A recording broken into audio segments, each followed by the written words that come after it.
నమస్తే అండి. అందరికీ ముందుగా శ్రీరామనవమి శుభాకాంక్షలు. ఉగాది పండుగతో కొత్త సంవత్సరానికి ఆరంభం అవుతుంది.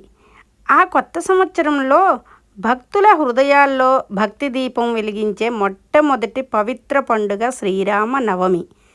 చైత్రమాస శుక్లపక్ష నవమి తిథిన పునర్వసు నక్షత్రంలో కర్కాటక లగ్నంలో అయోధ్యలో శ్రీ మహావిష్ణువు శ్రీరాముడిగా అవతరించిన రోజు ఈ శ్రీరామ నవమి. ఈరోజు కేవలం ఒక పండుగ మాత్రమే కాదు, ధర్మం జయించిన రోజు, సత్యం రూపం ధరించిన రోజు, మర్యాద పురుషోత్తముడు భూమిపై అడుగుపెట్టిన రోజు. మనము రాములు వారి గురించి కొన్ని విషయాలు తెలుసుకుందాము. అయోధ్యాపురిని పాలించిన మహారాజా దశరథ మహారాజు, ఆయనకి ముగ్గురు మహాదేవి లాంటి మహారాణులు, కౌసల్యాదేవి, సుమిత్రాదేవి, కైకేయాదేవి. దశరథుడికి సంతానము లేక బాధ ఎక్కువైంది. అప్పుడు మహర్షుల సూచనతో పుత్రకామేష్టి యాగం నిర్వహించారు. ఆ యాగ ఫలంగా అగ్నిదేవుడు ఇచ్చిన ఆ పాయసాన్ని రాణులకు పంచగా ఆ దివ్య పాయస ప్రభావంతో జన్మించారు నలుగురు దివ్య కుమారులు. కౌసల్యాదేవికి శ్రీరాముడు, కైకేయీదేవికి భరతుడు, సుమిత్రాదేవికి లక్ష్మణుడు, శత్రుఘ్నుడు. ఇందులో శ్రీరాముడు స్వయంగా మహావిష్ణువు అవతారము.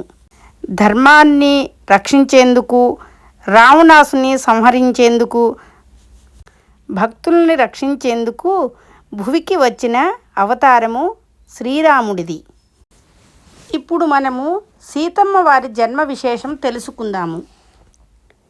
సీతమ్మ వారు సాధారణ మనిషి కాదు, ఆమె స్వయంగా మహాలక్ష్మీదేవి అవతారము.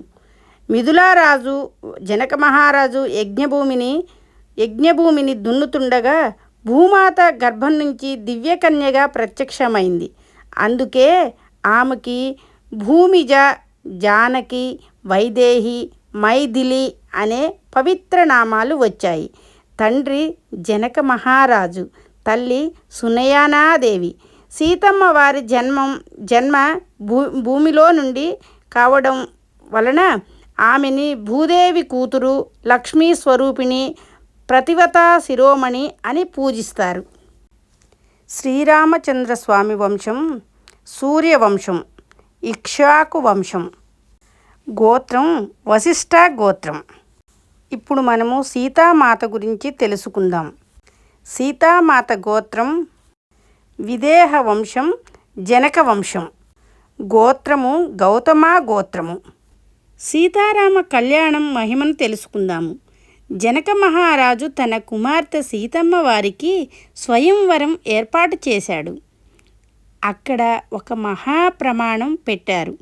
శివుని దివ్య ధనుస్సును ఎక్కుపెట్టి సంధించగలవాడే సీతమ్మ వారిని వరించాలి.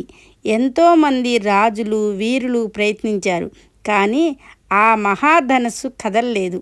అప్పుడు విశ్వామిత్ర మహర్షితో కలిసి వచ్చి శ్రీరాముడు ఆ శివధనుస్సుని అలవోకగా ఎత్తి సంధించే క్రమంలో విరిచాడు.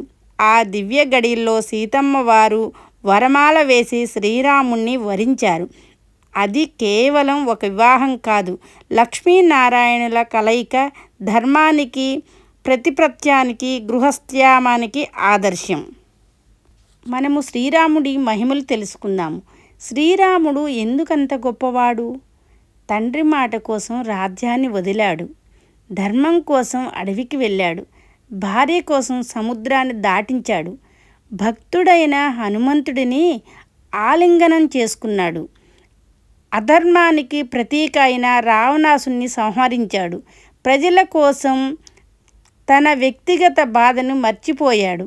అందుకే ఆయనని మర్యాద పురుషోత్తముడు, ధర్మస్వరూపుడు, రఘుకుల తిలకుడు అని పిలుస్తారు.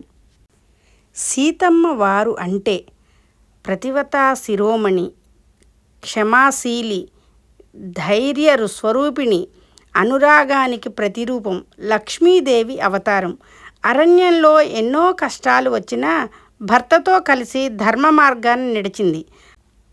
అశోక వాటికలో రావణుడు ఎంత బెదిరించినా ఆమె మనస్సు ఒక క్షణం కూడా శ్రీరాముణ్ణి విడిచిపెట్టలేదు. అందుకే ప్రతి స్త్రీకి సీతమ్మ వారు ఆదర్శం. ప్రతి ఇంటికి సీతారాముల దంపతులు శుభమంగళాలకి ప్రతీకం. శ్రీరామనవమి రోజు ఎందుకు ప్రత్యేకం? శ్రీరామనవమి రోజు ఇంట్లో రామనామం జపిస్తారు. పానకము, వడపప్పు, చలిమిడి నైవేద్యం పెడతారు. సీతారాముల కళ్యాణం చేస్తారు. రామరక్షా స్తోత్రము, సుందరాకాండ పారాయణం చేస్తారు. పిల్లలకు ధర్మం, నిజాయితీ, తల్లిదండ్రుల గౌరవం నేర్పుతారు. ఈరోజు మనం కోరుకోవాల్సింది ఒక్కటే, ఓ సీతారాములారా, మా ఇంట్లో శాంతి ఉండాలి, మా మనస్సుల్లో భక్తి ఉండాలి, మా జీవితాల్లో ధర్మం నిలవాలి. జై శ్రీరామ్, జై జై శ్రీరామ్.